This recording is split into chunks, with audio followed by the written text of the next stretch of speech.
My name is Nancy. The appliance I had been eyeing was on sale the other day, so I jumped at the chance. But a new model of the same brand came out right after. I'm 35 and feel frustrated every time I use it. I guess there's a flip side to every sweet deal. Oh yeah, speaking of which, my past is a perfect example of that. Please hear me out. When I was around 28, I graduated from a medical school and managed to find a job. I was finally on my own, even though I was just a doctor in training, or more like a chicklet of a doctor.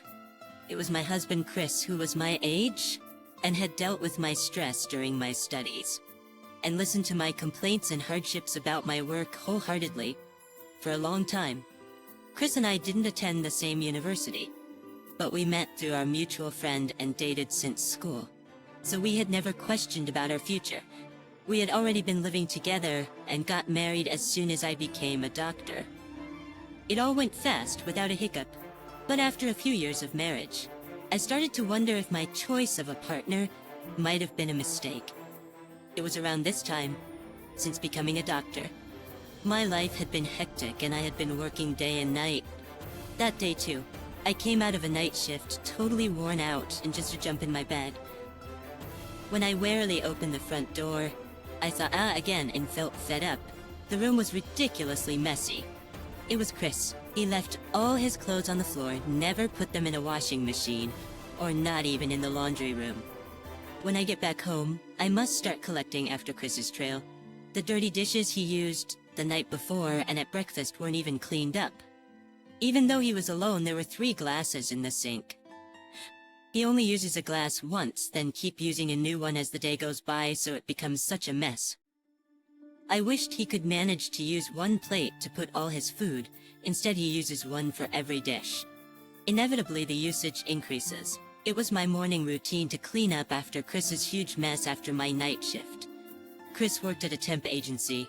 His job was mainly office work, so he was able to go home on time every day. He goes to work near our home at around 8 a.m. He had much more free time than me, but he never helped with housework and I was getting frustrated. It was my day off, and usually Chris was also off. I was happy to spend time together in a long while, but I realized that it was wishful thinking. Chris suddenly screamed, OMG! I rushed to his side. And asked what's wrong. Nothing. Just thought the light bulb was dead. It cut off suddenly, so I freaked out. Sorry. Okay, glad it was nothing. I was relieved and was about to walk away. In that moment, Well, you changed the light bulb. Sorry, move aside, I have a series to watch. What? he didn't even sense my frustration and hummed back to the living room. No way. You were the one who killed the light bulb. Change it yourself. I felt deflated inside, but I didn't want to argue on our day off after all. Conflicts drain our energy and spiral down to negativity. Okay, whatever. Feeling a bit snide, I changed the light bulb. But since then, our days off together often created troubles. I got that it was not intentional. I was simply unlucky. When he rushed out of the bathroom and said, "It's clogged. Please suck it out. I can't do it." I seriously considered punching him immediately after that. He invited his 6 colleagues to the house without asking me, and made me cook for them. It was my precious day off too, but I couldn't even sip a beer. It was irritating that I could do nothing but cook and be a server all day. Right after I saw them off, he asked, "Has the bathtub been drawn?" I think anyone would be offended by this. It was not a wife's duty, but a slave's to put up with him. I even thought to myself, why keep quiet? So I took all of my frustrations out on him, just as they were. I've been thinking for a while that you need to take responsibility for things you can do by yourself and your mistakes. You took the liberty of inviting your colleagues and put all the burden on me. And still asking me to do this and that, but I'm only a human. It's not like I have multiple arms like Hindu gods. Then he snapped back. What's with the attitude? You are my wife, it's your duty to do the housework. He left with, "I don't care anymore," and locked himself in his room. I thought, what?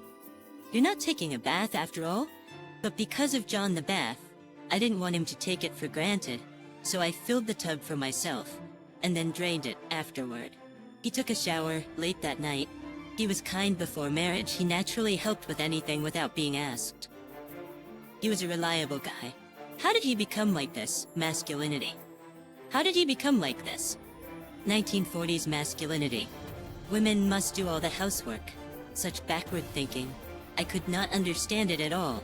Next morning he urged, Sit down. in the chair in our living room. I sat down as told. I think you don't appreciate me enough. Ka. Despite me showing a struggle to understand him, he continued without a care. My female colleague told me that you should be thankful just to have a husband.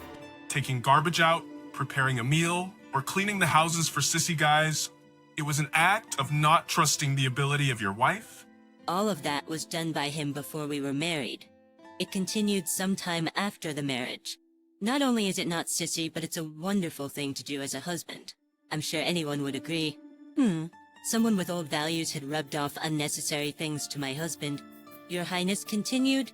That's why I act like a real man and be the husband that I should be. I trust all housework in your hands. You shouldn't be easily influenced by what people tell you. Shouldn't you discuss with me first? Shut up and just listen. Shut up? He told me to shut up. I clenched my right hand impulsively. If there was no law in this country, I would have beaten the crap out of him. I'm going to make an arrangement so that you can appreciate me more. Arrangement? I was like, huh? What in the world is he talking about? I was dumbfounded. That's right. First of all, you must know that I am the head of the household. For that, you're going to give me all your savings, and I'll give you allowance. By doing so, you'll have more appreciation for me. Also, you must wake up before me on our day offs and make a comfortable living space by cleaning and cooking, and then... Sorry, but be quiet. That's enough. I can't listen to you. Wow, I said it. I knew I should have been calmer, but I was just being honest. Besides, did this guy understand what the meaning of an arrangement was? What did you say? You want a divorce? If you cannot agree with me, I'll divorce you. He said with a smirk. He thought he could threaten me. Too bad. That was if he was worth it. I didn't even want a husband who threatened me with stupid conditions. I replied immediately. Okay, let's divorce. If I agree with those conditions, I suppose we will eventually... I suppose you say, warm up my car before I leave. I am not a slave. You are not the master, it's actually me. Boss, around once you become the president. You outdated, delusional son of a gun. What are you serious? So easily deciding on such an important matter. The one who had threatened divorce was now panicked. I guess he was serious, but it was nothing but luck for me. Yeah, I fell out of love all at once. Let's divorce? You. What would you do if I remarried right away? Nothing. You think I would regret it? You are nobody but a stranger, so do as you please. Maybe I'll wish you happiness? You are heartless. Indeed, I have come from the land of the heartless to spread heartlessness. Well, it was such a foolish exchange, but we decided to divorce in this immature manner.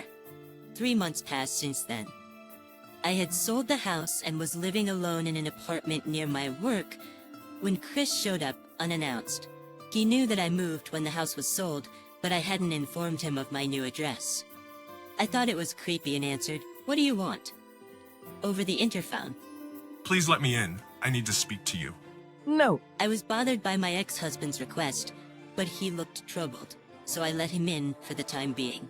Although I was a bit scared of being assaulted, I thought it should be okay, as there's security in the place.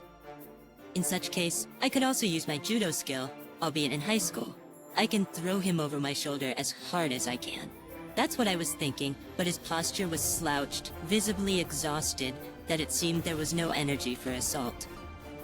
I was shocked to see the change in his appearance. What? What? What's up? No, what's wrong? I asked. I got remarried. For a moment, I thought he came to boast about his remarriage, and I said, "Okay, get out," in my head. But I held back from actually saying it out loud. Good for you. And? What does the happiest guy want from me? I'm not happy. Counseling for marriage blues. I'm a physician, and psychology is a different field. Impulsively, I checked around his eyes, skin tone, and dryness of his lips as a side effect of my job. Looking closely, he seemed skinnier. My wife, she is sweet. And when I told her the reason of our divorce, she said it's the wife's fault. She's a woman who affirms all of me. She even says I shouldn't touch any housework.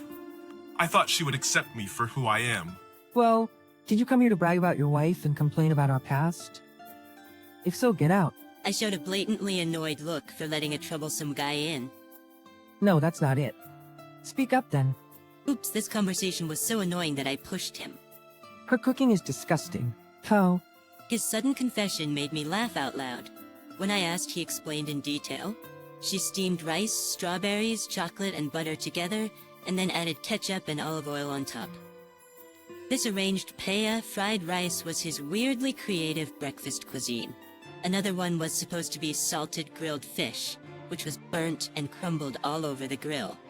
It somehow turned into arranged fish flakes with bones. And then there was a mysterious dish with kneaded sausage and rice that was fried medium rare and topped with molasses. Not only was her cooking bad, she had no sense of budget and pointlessly bought expensive Wagyu just because there was a sale. She bought multiple similar cleaning tools and appliances. She washed clothes that could not be washed in a machine. And when he realized that, most of his favorite clothes were shrunk and unwearable. It was surprising to know that he was remarried in 3 months, but it was even more shocking to hear about such harms caused in 3 months. First of all, she must have lured him and turned him into a bossy husband. Served him right. I thought it was much better to do it myself after all, so I told her I would take over the housework. But she said it was not for a man. She is very adamant. When I'm eating regular food, her cooking pops up in my mind, and I lose my appetite. I'm starting to appreciate you now. Frankly, I was not grateful for being appreciated over such things, but I kept silent. Then he got out of the chair and grabbed my arms. Oh no, just as I thought.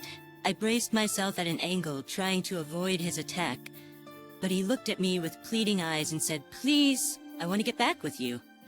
His sudden burst made me cringe. Is he re-proposing? Or wants to replace his wife's food with my cooking? I came up with an idea and smiled at him. It must have been rough, and stroked his hair. You get me. He was looking at me. Of course, the truth is, I was thinking of you after the divorce. Nancy, You popped up in my mind even during work. I also had a lot of thoughts since we divorced. I made a bit of a somber smile. Chris was like, it was my fault. and apologized. Now I know from the bottom of my heart how much I appreciate you. I will not make the same mistakes again. Please give me a chance. Chance? I knew what he was going to say from the flow and his vibe. I pretended to be oblivious. I still love you. I'm glad to know you feel the same. I'm sure you're anxious, but I will do my best. Spend the bright future with me once again. I want us to be together again. Sorry, I have a boyfriend. What? Before he could finish, I cut him off by saying, I have a boyfriend, and declined. He made a dumb, absent-minded whimper that I wanted to ask where the sound came from. When I said I was divorced, my young colleague came to me, then moved on to the next love. I contemplated, but I was single, and honestly, he is good looking, so we're together now. Huh? But you said you were thinking of me. Right, I was thinking that it would be hard for you to marry again, and it would be funny if you had a downfall. So yeah, I was thinking in that sense. I couldn't believe you got remarried so soon, though. Huh? He looked dumbfounded and couldn't say anything but repeat, huh? His comical appearance was like a new creature. I would name it Dumpsaurus. But, you had many ponderings, huh? But what were they? Yeah, I thought it was right for us to divorce. That was the real you. I met a new boyfriend, then I thought it all fell into place at the end. Just because it sounded a bit flirtatious, you totally fell for it. To my unhesitating answer, he replied, "You're kidding." And he crumbled down to the floor like a deflating balloon. Haha, thank you for the steamy proposal. Sorry, I seem to be popular. Then what should I do? I don't know. When you were married to me, you could have helped out with housework, but you didn't. It's an equivalent. Your wife was not good at housework, but does everything for you. You're a perfect match. I couldn't contain my laughter, and laughed out loud as I congratulated him. I cannot stand it anymore. Why can't you help me out? What a one-sided request. Were you listening? I have a boyfriend. I'm not gonna help you. But maybe if you give all your savings and praise your next wife as the best, then even if you divorce your current wife, someone new may get attracted to you. After I said that much, I pulled him up. Well, get out and kick the astounded Chris out of my apartment. When he came back to reality, I heard him knocking on the door a few times. I kept ignoring him for some time until he left. After that, I heard from him again. I divorced my bad cooking wife and remarried. Just to show off, yeah, whatever. I kept silent until he got in touch again. My current wife happens to be a lazy wife who is good at making a messy house. So I was told, it was not about carrying out a successful marriage, but he had no sense of judging people. I was about to suggest him to write an essay on his past marriages. Instead, I replied, I got remarried with my boyfriend with a photo of our happy wedding. It worked well. I've never heard from him since. It was entertaining to watch his downfall and I miss hearing about his amusing life a bit, but I'm relieved to have successfully cut ties. My last revenge to send our wedding photo was accomplished. Since then, my husband and I have a daughter, and oh my, does she look exactly like my husband, and is beyond adorable. Why does she look exactly like my husband and is beyond adorable? I already worry about her meeting some bad boy and cry imagining her in a wedding dress. I told my husband. He left. That's exactly the emotion of a father. My current husband helps out with housework. I'm on maternity leave and haven't worked a night shift. But when I was working, he had never let me do a chore after a night shift. If I even try to go and throw garbage out, don't underestimate the night shift. Health comes first for doctors. Take a rest. He out. Not only am I fortunate to have the same work as him, I'm grateful to have such a husband. Comfortable living space can't be created by force. It is created with our feelings. From now on, with my adorable daughter and my handsome husband, the three of us will support each other and live our best life as our family lay alongside in the sunny living.